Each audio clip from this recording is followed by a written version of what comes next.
نبدأ الآن الجلسة الأولى للمؤتمر تحت عنوان Revamping HR Change Engage Evolve. ويدير الجلسة السيد الأستاذ أمين سرور مدير عام إدارة الموارد البشرية بالمعهد المصرفي المصري بمشاركة المتحدثين Mr. Roger Attieh, Leadership Solution Partner and Partnerships Manager, Center for Creative Leadership, CCL, Middle East and Africa. Dr. Sjoerd van Heuvel, Associate Professor, Data-Driven Business and People Analytics at the University of Applied Sciences, Utrecht in the Netherlands. Ms. Antoinette Oglethorpe, multi-award-winning specialist in career management and mentoring. Mr. Casper Hammer, General Manager, Center for Creative Leadership, CCL, Middle East and Africa. Please welcome the distinguished speakers of the panel. The floor is yours.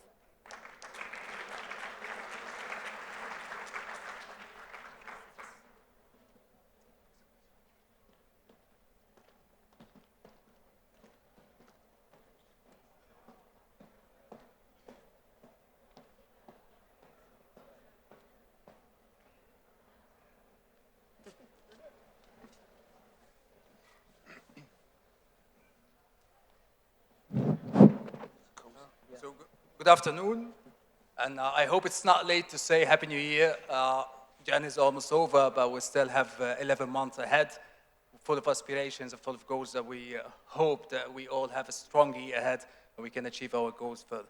I was busy preparing for the introductions, writing how I can introduce our esteemed speakers, but my colleague has done the job. So we get into the discussion straightforward. But I want to express how I'm pleased and humbled by the opportunity of moderating such a panel of experts, because what I like about this panel is that it's completely diverse from different countries, different disciplines. So we have a multi-award-winning speaker, which is specialized in career management and mentoring. And we have a data scientist professor from Netherlands, so we can hopefully find a way to make peace with the machine and see how we can cooperate further. We have people from CCL who are responsible or taking the mission of enhancing leadership and helping HR and organizations find a way to enhance the leadership practices and talent management. So let me start with the lady on the panel, Antoinette. I would like to shed some light on how the machine is replacing humans in some of the prescribed jobs and some of the repetitive jobs, and how we can, what kind of advice that you can help HR, help the employees future-proof their careers and find a way to expand and flourish behind or beyond the threats of the machine. Thank you, Amin. So I think one of the challenges which I'm going to talk about in my session is the feeling that we are working in static organizations and therefore we can predict people's career development and plan people's career development and take responsibility for their career development. And as Professor Trost said, we have to move to a situation when our organizations are changing so rapidly and life is becoming more agile, that career development also becomes more agile. And we're living in a world of uncertainty. The pandemic showed us that jobs and the nature of jobs can change very rapidly in response to changing circumstances. So some jobs suddenly got created during COVID that didn't exist before. My own team now has a role of virtual producer, which didn't exist before. And therefore, we need to actually help employees navigate those changing terrains and help them take ownership of their own development. As Professor Trost said, they can't do that on their own, so they need support from managers who do need to play more of a role of enabler and coach, and also the organization in terms of surrounding them with the processes that allow that to happen. And some of our HR processes, if they've been designed for more static organizations, are actually designed in such a way that they inhibit career development. So, for example, one client I worked with, we were running a workshop to help employees take ownership of their career development and to empower them. And they kind of said, yes, but our training policy specifically states that no training is allowed unless it helps the current job rather than future potential. So that's an example of where some of our processes actually get in the way of what we're trying to achieve, and therefore we need to evolve them. That's wonderful. So we might need to expand our impact on the organization, find a way to play our strengths, being innovative, being differentiated from the machine, by being able to conceptualize things and find innovative solutions. But in the past few years, and particularly what the gestures have covered, we've seen many organizations are ditching probably repetitive tasks and prescribed jobs and simple tasks. So, Sjoerd, how would you think of the relationship between the machine and the human beings? We usually speak about artificial intelligence, but what about augmented intelligence? How we can find peace, how we can work together, how we can maximize the impact of humans and maximize the impact of the machine. Yeah. Any one of you, because it reminds me of GPT, anyone knows those 3 letters? Oh yeah, there are some people from EBI here, and yesterday I worked with them, and I asked them to write a speech, a future speech, and one of them produced a speech. It was an amazing speech, produced by GPT, right? So if you're talking, I mean, about like, how can we find peace? I don't know. Let's use the machines. A LinkedIn post last week, by the way, GPT, anyone, before I continue, anyone familiar with GPT, please raise your hand. Okay, it's basically a text model produced by a company called OpenAI, and basically it can predict what word should come next. So it can create sentences, it can talk, and it can talk that well that we have difficulty in understanding that this is a machine. It sounds like a person. So many of the posts you see now on social media are people trying to bully the GPT machine, trying to find errors. But imagine what it can do for you. I will talk about it later indeed, but imagine how it can replace conversations that now your human agents have with customers. And if you add to that, like you say, repetitive tasks, right? A lot of the questions to help desks, to HR service organizations are standard questions with standard answers. So why not replace that and provide even better answers at a faster pace to satisfy employees, help employees in that way? And for those of you who will then lose their jobs, because I can see some people who are getting afraid now, but that's not the case. You can focus on the things that are more fun, perhaps, or add more value. So the machine is really your best buddy, your best friend. That's wonderful. So we need to solve the puzzle to find peace there. But before we go to the leadership space, I would like to shed some light on a concept that was shared by Casper during our discussions. You tended to focus on how we define well-being, and you've mentioned a very nice term about professional well-being. So would you like to elaborate further on this concept? Yeah, sure. I hope everyone can hear me. So yeah, I mean, well-being has become, the talk of the town really since COVID hit. I guess it's always been very important, but of course it's been elevated or emphasized extensively because of COVID and the fact that we suddenly, weren't in front of our colleagues anymore, and we distance ourselves from, the social aspect.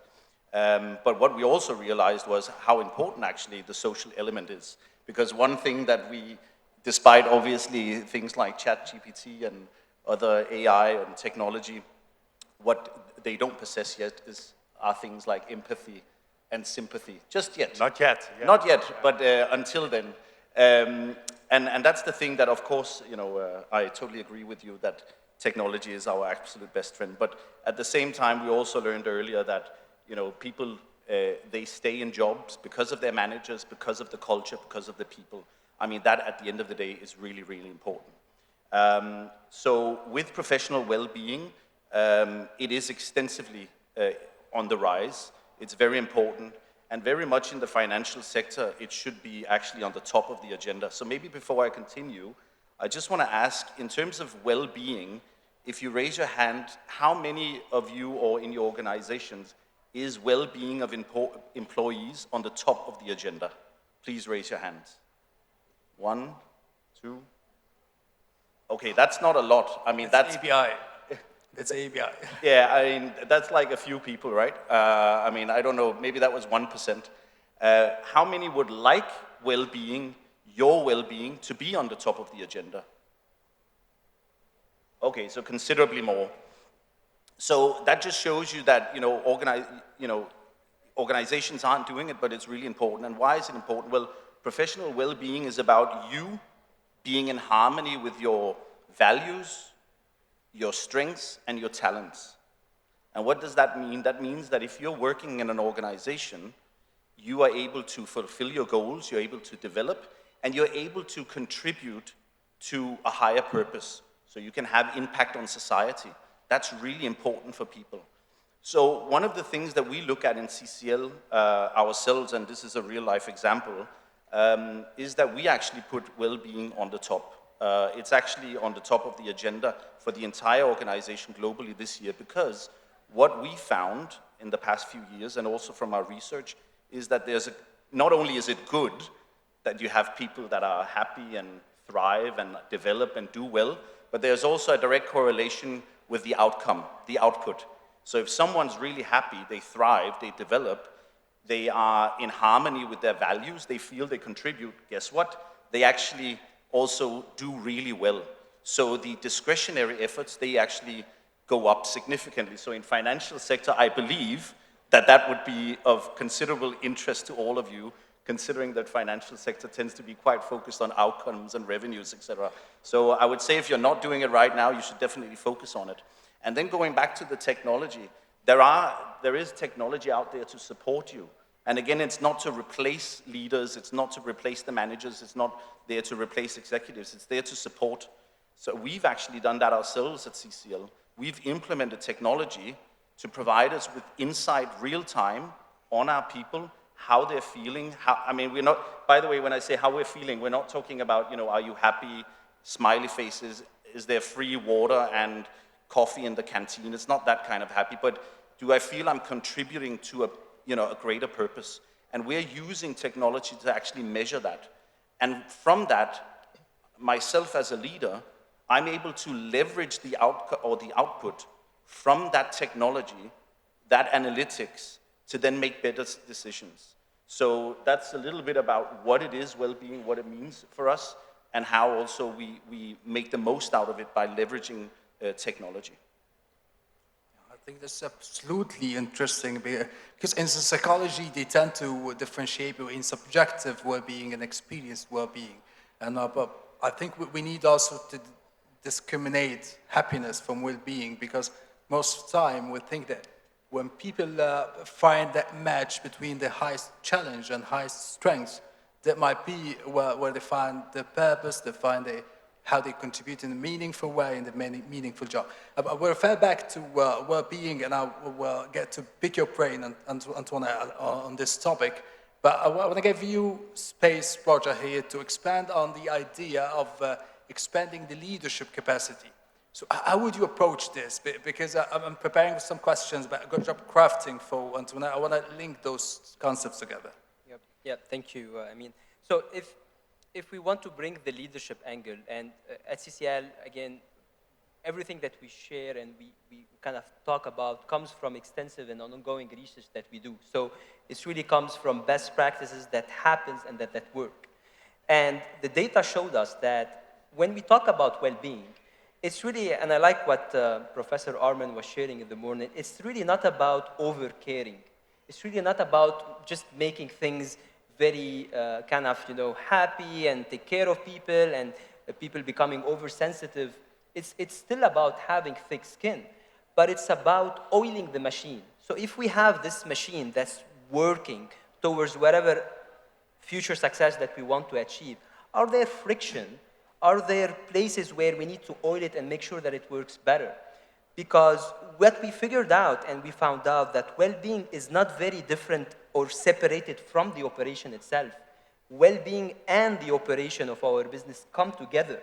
It's not that something we do outside of office work, team building, we take the team and then happy faces, then we come to our work and then, you know, all hell starts to kind of come into us. So it's really very interactive.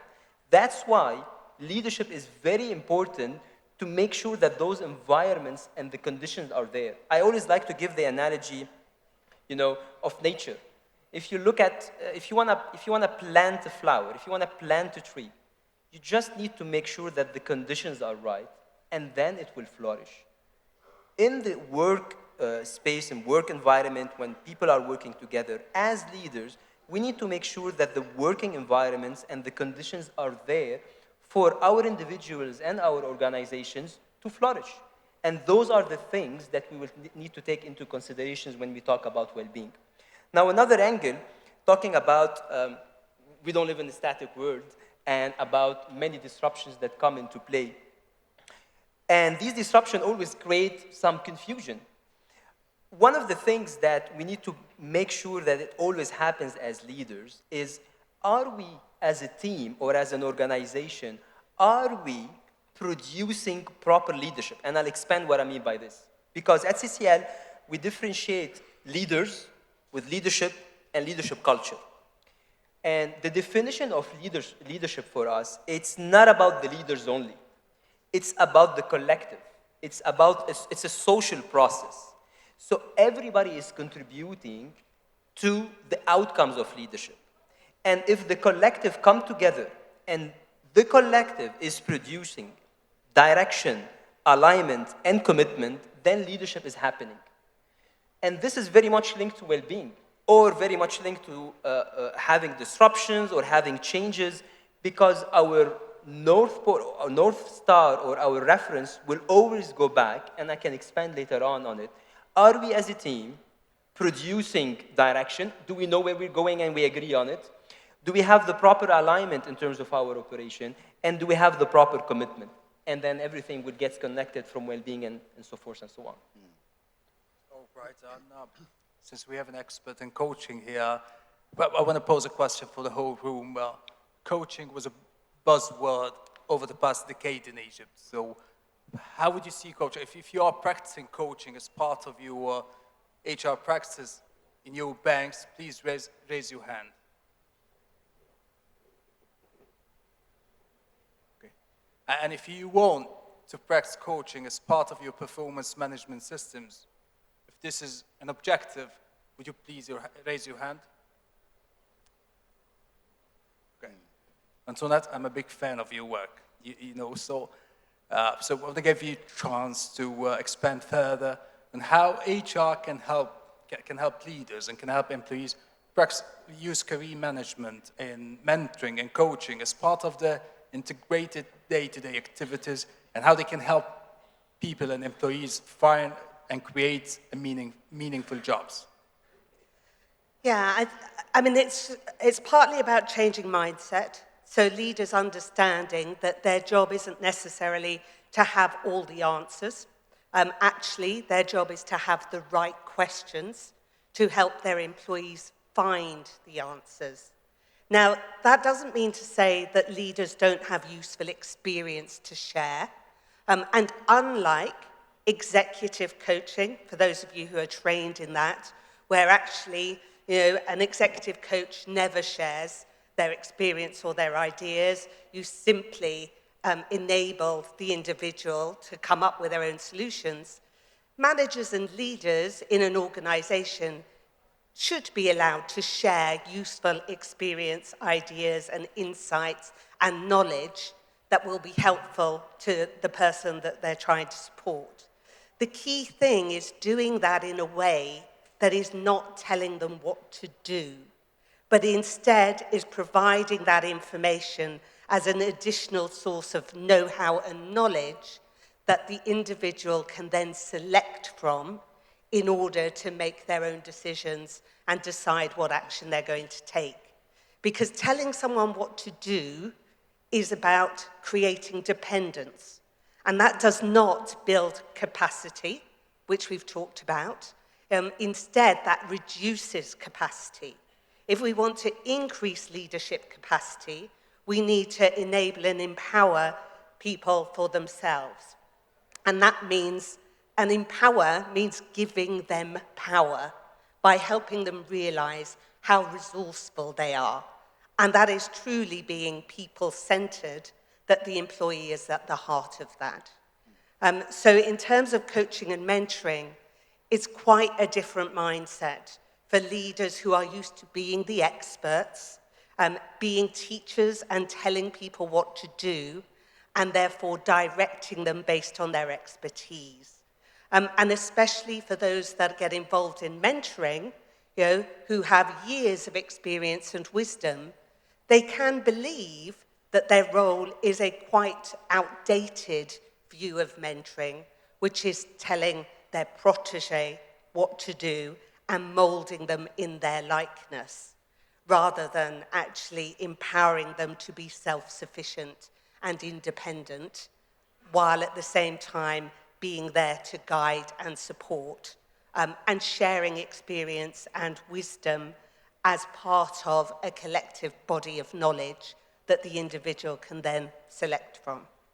Yeah, absolutely interesting. I think that goes very well, or resonating very well with the concepts that Professor Truss has just explained in the morning of how HR can help employees be in the center and at the same time giving them the chance and the conditions and the environment that will help them use the facilities to grow and flourish and take the accountability for that.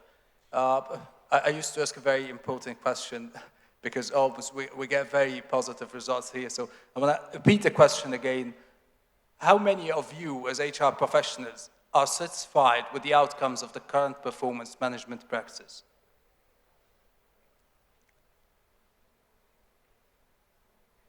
Okay. So no one. It's an absolutely shocking feedback. As a big fan of performance management, that's not shocking. Yeah. But I want to pose this question for the whole panel. In your perspective, how can we help?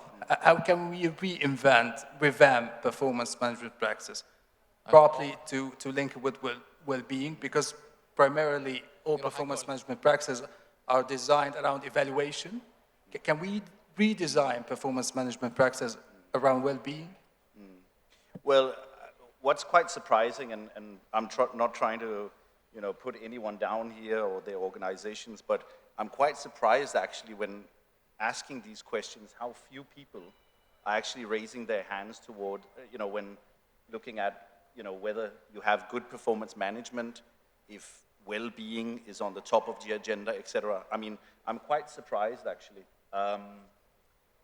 And it poses the question, like, why is that?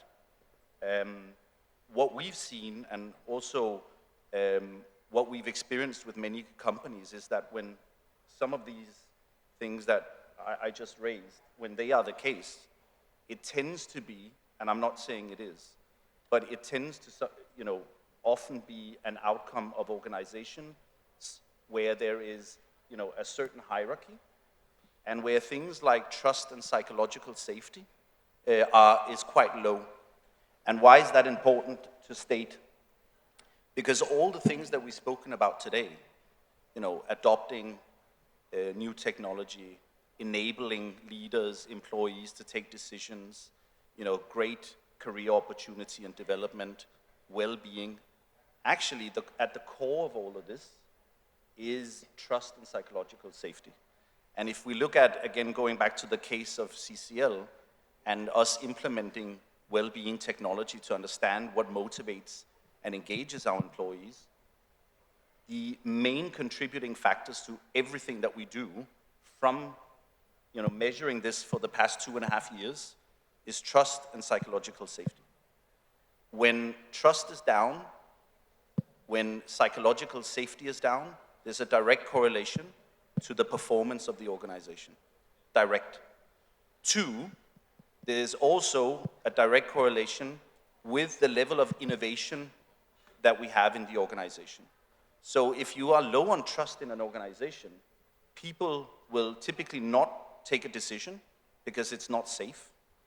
And also, the innovation as a result will be quite low. So for us, again, you know, I think, and in financial sector, again, going back to that, I think, you know, it's important for anyone, but in financial sector where there's so much of change and transformation, new players being, you know, coming in, you know, small organizations, even telecom sector actually threatening, you know, banking as we know it, you know, the ability to retain, innovate, and develop people is probably more important than ever. Being able to really give people a purpose and enable them to do much better and have a real impact at work is more important than ever. So again, I was a bit taken aback by the few hands that were being raised. But again, I think perhaps some of the reasons could be, again, the structure, levels of trust and psychological safety. And I think that would be the most fundamental part to look at first and really identify why that is before anything else can really be addressed. Yes. I think that's important, but a very important question here about AI and how, I think in the past, again, we've seen AI-enabled coaching is flourishing, and many organizations, particularly in commercial functions, are using it. But how AI-enabled coaching would help, and how technology would help revamping performance management practice. Yeah, because indeed coaching, performance management, it raises so much questions, but I think it all has to do with the mindset we have here right now. What I hear a lot of concepts. We heard well-being, we heard, I think you all sent out a survey, right? Just to get an idea, for example, who calls this survey the engagement survey? Okay, a few. Who calls it the satisfaction survey? Who calls it the commitment survey, organizational commitment survey? The happiness research. You know, and this is only on well-being in the broader sense. Same with performance. What? I really don't have a clue. What is performance? Performance of whom? Performance on a short term, long term? So what I always notice, also in literature, but also at such events, you know, it's very hard, and we try to find common grounds, common concepts. What I learned and tried to embrace over the last years is building what we call local theories. You know, taking, as you said, like the world is changing so rapidly, so your context, first of all, is different from the context of yesterday. Your context is different from the context of other organizations, even competitors. And then the data comes in. Then the analysis comes in. So to build local theories, to find out what really works in your specific context, in your organization, even in your department, which has a different subculture or climate than the other department, you need data. And we heard concepts, you already said correlation, right? We do a lot of studies. Who has dashboards? Everyone can raise their hands, right? And then a lot of data concepts come in. Is correlation the same as causality? No, not at all. So are you sometimes surprised that what you have done as an HR function didn't work? Okay, perhaps you could have known that up front, right? And why would we need data? I think there is one main answer also related to performance management. Why would we need data and analytics and AI even to determine our performance, whatever performance then is? To get the bias out.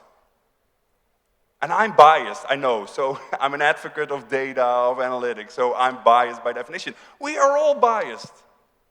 Do we want that to be included in our performance systems, in our performance management approach?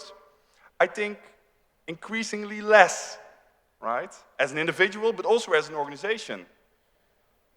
Because we have limited capacity in our brains, yes? Me as well, you as well, everyone. But the world, as we heard also saying by you, is getting increasingly complex. All kind of factors play a role. What we hear on the news, what we hear on the social media, conversations, leadership, anything. So in this very complex world, we cannot grasp reality with our individual brains. We need like the combination of many brains, but then we have all kind of coordination difficulties. In short, we need machines. Yes, I think we all need we need to appreciate these concepts. So, would like to add anything about the performance management project, Antoinette? So maybe I can just bring in the leadership angle and the human aspect to it. If you want me to answer why the majority of people are not satisfied with their performance management systems among everything that has been, of course, shared, I can bring it down also to the micro outlook of it, and then just say that people usually are not very comfortable by having ongoing conversations with their colleagues about performance and are not comfortable sharing feedback. We have found that people find giving feedback is one of the most difficult conversations that they can have because they don't know how, because they've never been given a process or a way for them to give feedback. And feedback is in their mind only if I want to say that someone has done something wrong. So if you create the culture in your organization as a leader and allow people to have difficult conversations and provide them the proper tool to share feedback on an ongoing basis, not in such events, yearly, bi-yearly, quarterly, monthly. It's really about as you go, as working with your colleagues, and have this feedback culture nurtured where I can say to my colleague about the things that they are doing very well, keep on going and doing that, and then give them a heads up about the things that they might need to pay attention to. And then in the moment, create this feedback culture, this coaching culture, this performance enhancement culture on an ongoing basis from the human element. And that's what will allow performance to grow. Also, another analogy I'd like to give, there are two analogies I'd like to give. One is nature and one is sports. Because if we as organizations and as a corporate world, if we look at coaching in the sporting world, coaching happens in the moment, constantly. It's not an event. People are always training and sharpening their methods, and then there's someone measuring their data, giving them how well they're doing well, and then giving them some additional way for them to kind of stretch themselves and then go to the next level, and then go to the next level. So it's a mixture of everything, but I'd like us to also keep always the human element in mind, because the human element is what's going to drive everything at the end of the day. Can I respond to that? Because the essence, I fully agree, and I'm here to provoke a little bit, right? So this machine gives me real-time feedback. This morning it said that I used my phone last week 20% less than last week. There you go. It made my day. So this one is able to provide real-time feedback based on a complexity of variables surrounding me. For example, I'm also thinking about Microsoft, I don't know, Workplace or something. It analyzes the behavior of employees. So, for example, it gives you feedback on what times you used your Microsoft tooling and software to get an insight in, oh, I was working so late every night. And perhaps it can also give you predictions based on historical data. If you continue like this, you will have a burnout in 3.5 months. You know, and I come to that later on, but that is the essence, the potential of what data can have. And if we then, I'm provoking here, if we then combine it with deep fake technology, so that we combine the intelligence with a real-life looking person that is aligned with your preferences of what a leader should look like, perhaps a wise senior male or a young, enthusiastic female, I don't know. It can boost your energy, your well-being. So let's go for a combination of machine and human. Oh, absolutely. And this doesn't trump this. And anyway, all the technology that's being developed on the AI is being fed by, by humans. So it's not a combination, it's not a situation of this or that. It's a combination of this and that. It's like a coexistence that can happen between the machine that gives you this data and then you make sense out of it as a human, and then you get the support to be able to develop and enhance. Absolutely. I agree. And then I hope that the HR function, because who studied HR because of the technological component? Who likes statistics? Yeah, there are a few. Great. You know, but that's not yet in the core, in the DNA of HRM. So I'm hoping when I provoke a little bit, it will come, and then we will get to the optimal combination of human and machine. Yeah. Okay, Sjoerd, I would like to jump in here. Do we think that we might have data scientists play the role of a performance analyst, like in a sport, trying to unlock the secrets of data and helping people instead of replacing the manager in terms of... No, I will talk about that later today, but not the data scientist. The data scientist is great in doing data science, but has no knowledge about the business or the content, so to say. I'm talking about analytics translator who are in between that, because we as humans, I think, should think about, and think about it yourself also during the breaks, like what actually is performance? Is performance the fact that we sell a lot? You know, yesterday, I believe with you guys, I made the joke like, how can we increase the performance of the organizations? By cutting all your salaries into half. Yeah, you know, we make more profit then. But that's not what we mean, for example, with long-term performance. So the conceptualization is crucial, and that should be done by us as humans with knowledge in conversation. We can be informed by machines who give us suggestions, but I think we tell still, perhaps that's different in 50 years, but we still tell the machine what it should focus on. And then we tell the machine what should be the output, and then the machine does a better job than us in finding out what the causes of this outcome are. And sorry, just to jump in, this, I mean, using technology for whatever it might be, for, you know, better employee well-being or performance, whatever it might be. I mean, at the end of the day, this is also what is going to take HR to the boardroom. I mean, at the end of the day, this is what's going to make, you know, shape the future direction of an organization. At the end of the day, if you don't have the data, then you can't make those decisions. If you don't have the data, you can't get it done. And it's speculation very often. So I would also encourage organizations to use it more and more, because that's what's going to give you the voice and help shape the future of the organization. Just like finance has finance systems to tell them how their financial performance is and predict the future, which has major implications of the business in terms of whether you're going to hire or not, if you're going to open new branches or not, etc. It's exactly the same for HR.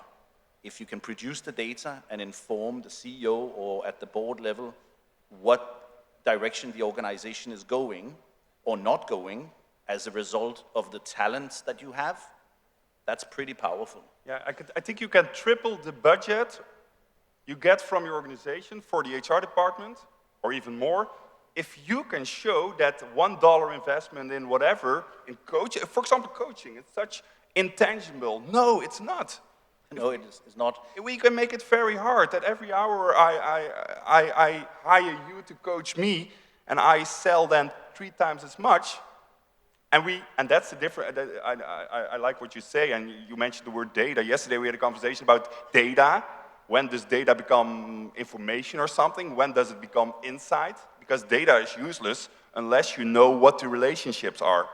So if we, as HR, can identify relationships between our interventions, an investment in a leadership program, investment in coaching, and we know what the return on investment is, wow, there is your budget going sky high. It's actually funny because just yesterday on the way to Cairo from Dubai, where our regional office is, I received a report from one of our clients, a very large client in Qatar, where we have a very big coaching assignment. Because they're transforming the organization, they're building leadership culture, et cetera, et cetera. And the report that we've produced is actually focusing on the return. So what we've measured with the organization through the coaching interventions, which has been going on for a year now and included several hundred leaders, is actually what they've asked for is not, did I like it? Did it help me? Basic stuff. The business outcome has been measured through the value that monetary value that the coaching has brought to the leaders. Yeah. So just speaking to what you mentioned. Yeah. So let's move from the digital age to the post-digital age, the humane age particularly. And let's explore how we can make the workplace a little bit more humane, and how we can personalize the experience of our people, how we can use the power of technology and all what we've explored now to deliver on the agenda of hyper-personalization.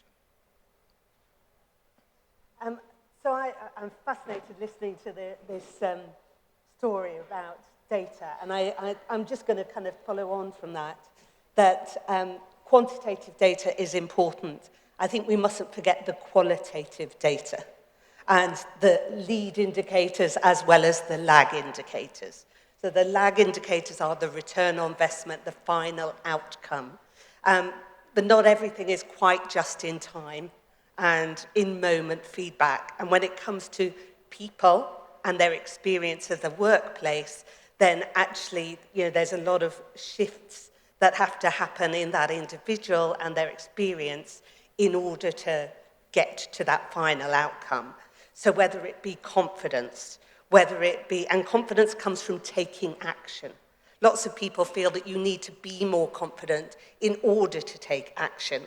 Well, there's a little bit of that in terms of feeling more sure or more capable of taking an experiment, but real confidence comes from taking action and getting that feedback that you've made a difference. That action hopefully turns into positive outcomes that then translate into quantitative data.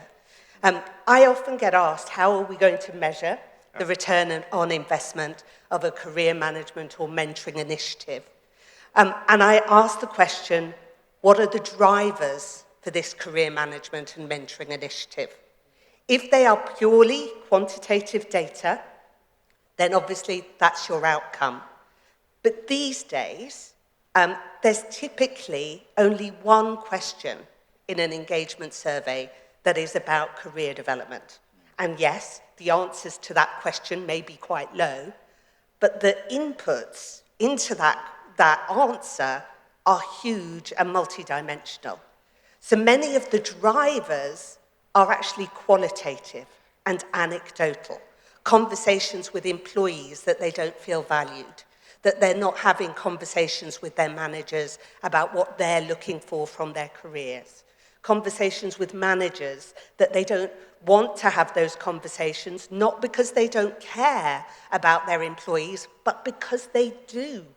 And they lack the confidence to have those conversations because they don't think they have the answers that employees are looking for, and they don't want to motivate them. So there's an awful lot of drivers of some of the things that we're doing that are qualitative and anecdotal. And I think we mustn't lose sight of those as we look to make the workplace a more positive and a happier place, recognizing that those qualitative dimensions will ultimately, we all believe, because we're in HR, feed into those quantitative outputs that are so important in a commercial environment.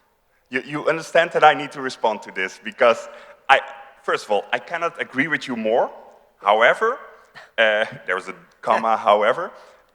This is, I think, a bias we all have, the difference between quantitative data and qualitative data.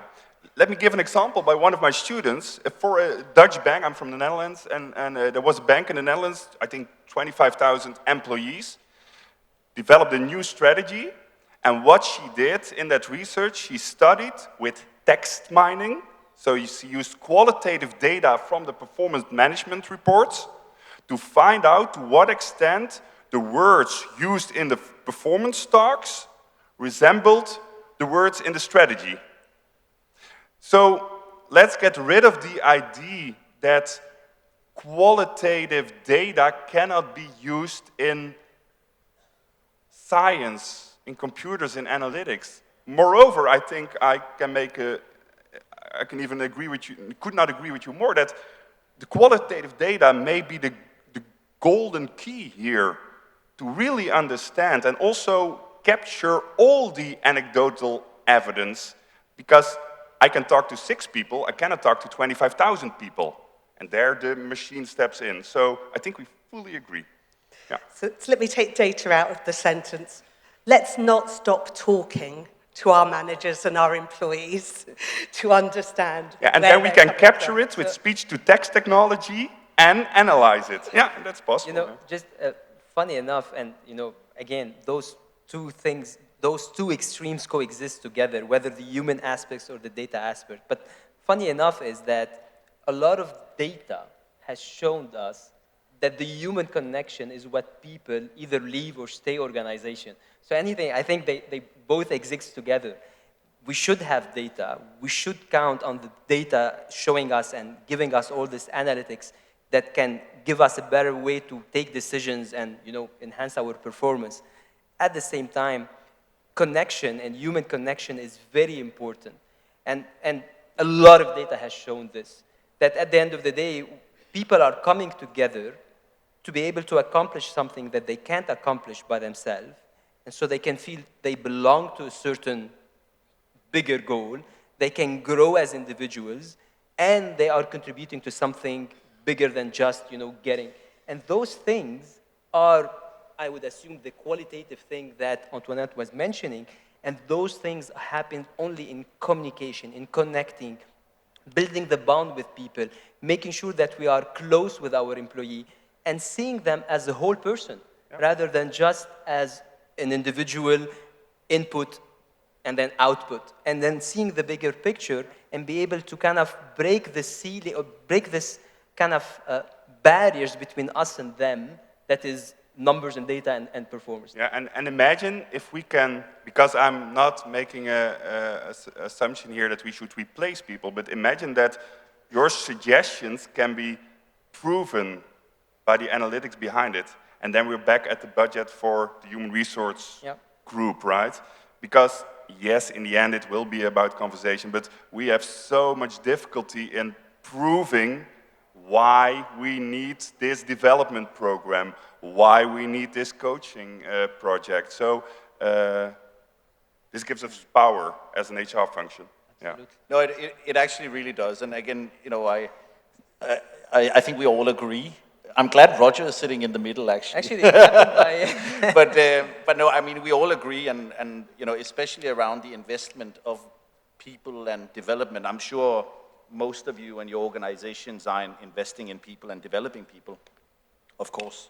But again, it comes down to, you know, why are you doing it? Because the worst thing that can happen is that you do it because, you know, you kind of have to, right?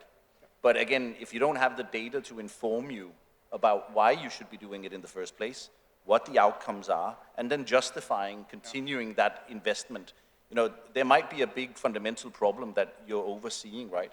Because again, if you're not understanding the underlying factors, again, are people happy? You know, is there a high level of trust? You know, basic things, then you're basically just developing people to get another job, basically. Yeah. And that's it's really important because, again, just implementing development, you know, programs is not, you know, the solution to the problem, right? Because you can develop people all you want, but if they're not able to actually utilize that and you can't demonstrate that outcome, it's a bit pointless. So some of the things you need to consider when developing people and using, you know, technology to provide you that insight into why and the outcomes, etc., is also making sure that your organization, you know, has 4 fundamental things really. So there's inclusion safety. So first, you know, the people that are going on these programs, the people that you're investing in, you know, they're proud of being part of your organization. Fundamental stuff, right? Then also that there's learning safety. So when they go on these programs, you know, they have the ability to learn for the right reasons. It's not just, you're doing this because you have to. They're there to learn because they want to, and because there's a bigger purpose behind it. Then there's also the fact that they can contribute. Most people want to contribute. That's why they're in the job, that's why they stay in their job and they work for your organization. So there needs to be contributor safety, so that when they do these development, go through these development programs, you need to make sure that the environment provides them an opportunity to contribute, and it's safe. And then finally, very important, is that there's also a challenger safety. So when people are developed, when you give them the opportunity, those leaders or individual contributors, whatever you might have, going through these programs, they're able to challenge the system. So these 4 fundamental things are fundamental. But again, you need technology to make sure that you can identify if this is actually happening or not.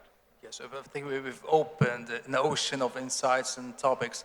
We can spend a whole day speaking about all these topics, but conscious of time, we have only a few minutes just to receive some questions from our HR leaders and guests here.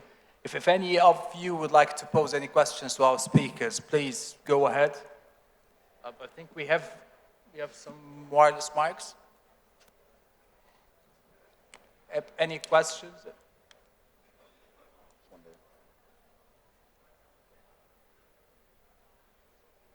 There should be a drone flying to you with a mic. That would be cool. Yeah.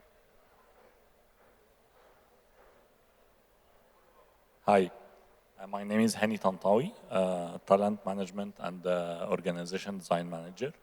I totally agree with the concept of having the data analytics and the AI in measuring performance for the people, better than the subjective way of measuring performance. But according to developing people and the way we encourage people to be more, more enablers, it reflects back to the nature of the organization. Most of us here are from the banking sector, and banks have many regulations and many processes that don't allow people to feel free to develop or to be more innovative. As well, the way we raise our children and the way the Egyptian people grown up in Egypt, this is not so easy. We need to change the culture first of the people leading the organizations. They have to be convinced that they need to improve the capabilities of their employees, not only to impose the concept of the performance management or coaching people. As Mr. Roger said, that the tree need to be well treated to grow up. Some trees are grown in a rough terrain. And these are the Egyptian people. Most of the people are not well evaluated due to our subjective and cultural ideologies. Because if we evaluate people by the book, 50% of our employees will be knocked out of the organization. So we have difficulties in the performance management and the well-being of the employees. So we need first to improve our culture, and I need to know from your good selves how we can do that step by step in order to make the leaders believe that they need to work on the culture of their employees, and then we can use any tool or any way to evaluate people, unsubjective. Okay.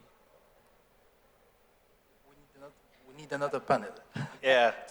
Well, I mean, I don't think. I mean, thank you very much for your insight and for I think, overall, I don't think anyone here is saying that we want to change the way, the Egyptian people, run their organizations or any other, country or their peoples or anything like that. I mean, every organization has its own culture, right? Irrespective of, what country they're in. Of course, there's an impact on, other factors like, your religion, your creed, etc. And I don't think anyone's saying that should be replaced. But at the end of the day, your organization, irrespective of it being in Egypt or it being in UAE or it being in Europe, at the end of the day, you have some targets that you need to achieve. They're typically financial. So I think, it's a fundamental thing that, the organization needs to change in one way or the other, irrespective of who you are, in order to achieve that objective. Because the world around you is evolving. Banks, financial institutions are evolving, right? I mean, you just look at banks in the region, in the Middle East, wider Middle East area. There's a lot of mergers and acquisitions happening. There's a lot of change and transformation happening in the banking sector, where traditional banking is actually changing very significantly. And you have banks now that are providing platforms, right? Just like Uber. I can order my food, I can order a taxi, I can even pay you through Uber if I owe you some money. They're basically providing, a banking service, and a lot of banks are moving into this as well. And how you're going to do that? Well, you need to change the culture, you need to change the mindset, you need to have great innovation, great people, and guess what? That comes through, having great development, having high levels of trust, people can speak up, and the barriers between different levels are broken down. You don't have the silos, and people are, working together across the organization to have a positive spillover. So it's going to change, but I don't think it's a matter of changing you as a people. No. No, I echo your thought that culture is crucial. You will see it later in the afternoon when I speak that it's one of the 6 core ingredients, and I'm talking a little bit more about organizational culture. So that's one of the 6 ingredients that you as a context need to address together with leadership, together with your organizational structure, also the technology, data, and governance. At the same time, I need to think about Nokia, and there are many other examples.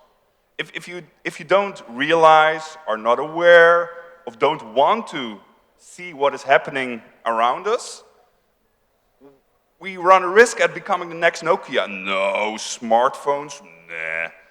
And here we are. So I think, look around us, especially, I completely agree with what you're saying, like the world around us is changing, and while we become increasingly a global market, we also get our talents, for example, from the global market.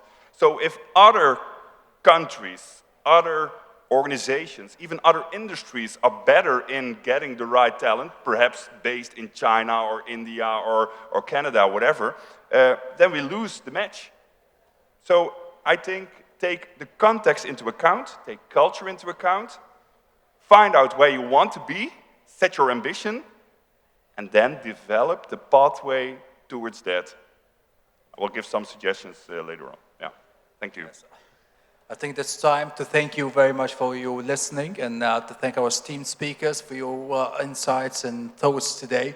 We're still looking forward to your talk, Sjoerd, and for your talk, Antoinette, so we can expand more on these ideas. Thanks a lot, Casper Hammer, Sjoerd van der Veel, and Roger Attieh and Antoinette Oglethorpe. Thank you. Thank you. Thank you. Thank you. Thank you. Thank you.